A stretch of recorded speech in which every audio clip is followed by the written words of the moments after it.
咁由今次賽事開始咧，就唔講日馬㗎啦，因為改做黃昏馬，就晏晝4點鐘開跑嘅。咁啊，其實由近年開始都係咁樣㗎啦。到呢咁嘅炎熱天氣咧，就對人對馬都好啲啊。始終佢開始黃昏嘅時候咧，就陰涼少少，因為都真係幾熱下香港夏天。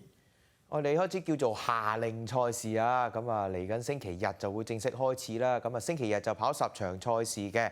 咁啊嚟到即係真係去到6月份咧，得翻即係個零月嘅馬季咧，咁啊冠軍練馬師之爭咧，大家都夾住。但係咧，其實有部分嘅本地騎師咧，佢哋贏多即係2、3場到都開始升格㗎啦。例如鍾易禮啊、黃志宏啊、黃寶妮啊嗰啲，睇下今季內咧佢哋會唔會係順利升格啦？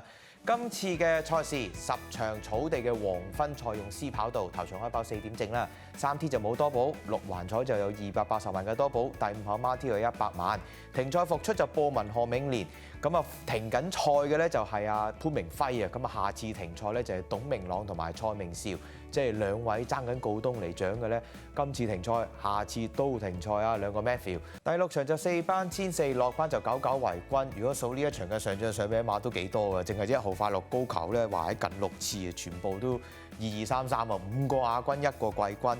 咁另外嗰啲同心同樂都係上緊名啊，所以我就唔逐隻數啦。潘頓就跑隻嘉應光彩，不過執過14檔。布文呢就跑開勁沙塵嘅，咁但係今次咧佢就揀騎翻嗰隻飛躍成就啊！可能係全日比較好睇一場啊！我哋話齋俾好多近績比較好嘅馬，咁係咪布文揀咧？即係如果俾我睇，點都係勁沙塵好過飛躍成就，所以我都唔理佢啊。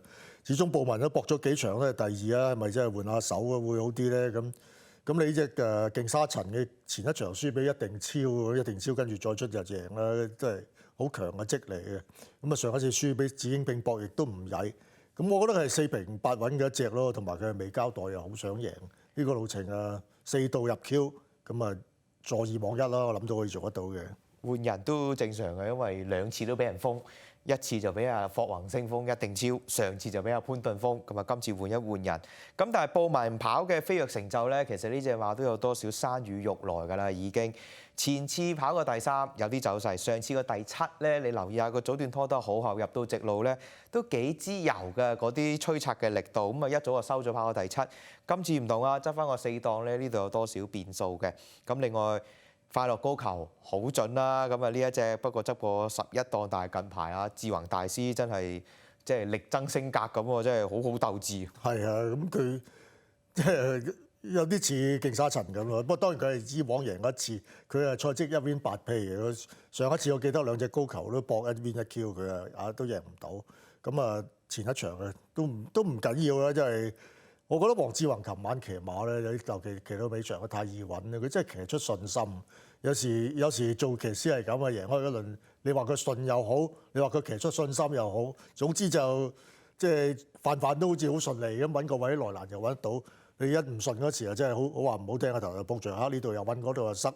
咁所以呢個係近期當旺嘅騎師，騎一隻近期都幾好賽績嘅馬，咁當然都要兼顧啦。咁啊，另外呢一場會前置嘅話咧，同心同樂上次即係遇着其他對手即刻都跑咗個第2啦。相信今場都係會依樣畫葫蘆咧，就擺前少少啦，即係咬翻住啲步速嚟跑啦。咁啊，另外就可以睺埋咧，就係嗰隻喬峯啦，因為我覺得咧翻嚟田草千四咧，始終我覺得比谷草咧就適合啲嘅。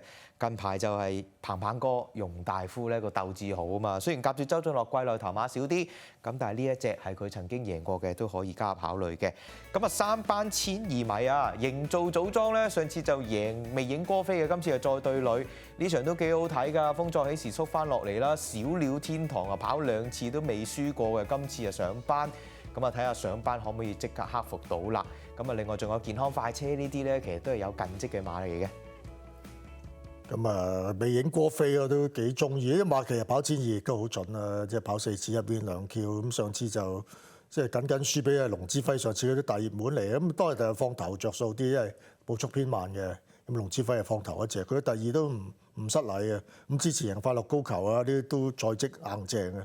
同埋我覺得呢隻馬仲有啲進步嘅，3歲嘅咋，其實咁朝頭早試過集贏康樂高球嗰啲，亦都試得好好。越嚟越好嘅馬，諗喺3班呢隻馬都真係好有用同埋好惡嘅一匹嚟嘅。咁啊，呢啲都係靚樣嘅馬啦。咁啊，賽前啲功夫亦都係繼續做，但係營造組裝咧，真係進得非常之可愛啊！你睇佢上次贏又係即係有翻幾好嘅可觀嘅分頭俾你。無疑今次咧已經孭到個重磅啦，但係有個3檔幫，亦都可以擺到喺前邊。佢未甩過即係前4名咁啊！呢個路程咁你啲3、3、4、4，就算加咗磅，你都要預埋佢啦。風再起時咧，都算係匆匆在戰喎。通常呢啲匆匆在戰都必有所圖。咁啊，縮翻落嚟1,200咯，我諗縮翻落嚟1,200，佢嘅賽績又好啲。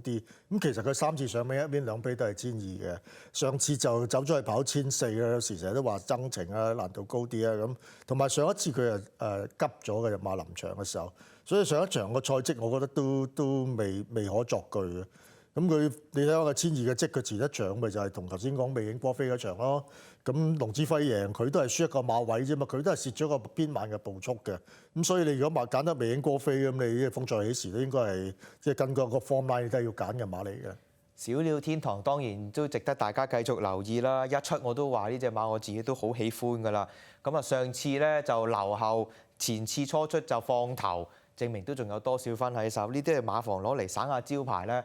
希望個初上3班都跑得好啦。佢有個好檔幫啊！10場黃昏賽事嘅都研究過晒啦，睇下今期嘅精選揀咗咩啦。咁其實揀晒啲較為前啲嘅場次啊，通常我哋都揀啲尾啲嘅場次高班啲。咁我揀咗第2場3號嘅首度齊來啊，搏佢開齋。另外第6場7號勁沙塵都係要搏開齋嘅。咁我揀咗1場2號聖多多啦，希望偉達喺田賽都攞翻多少頭馬啦。另外終於執個好檔啦，4場4號準輝煌。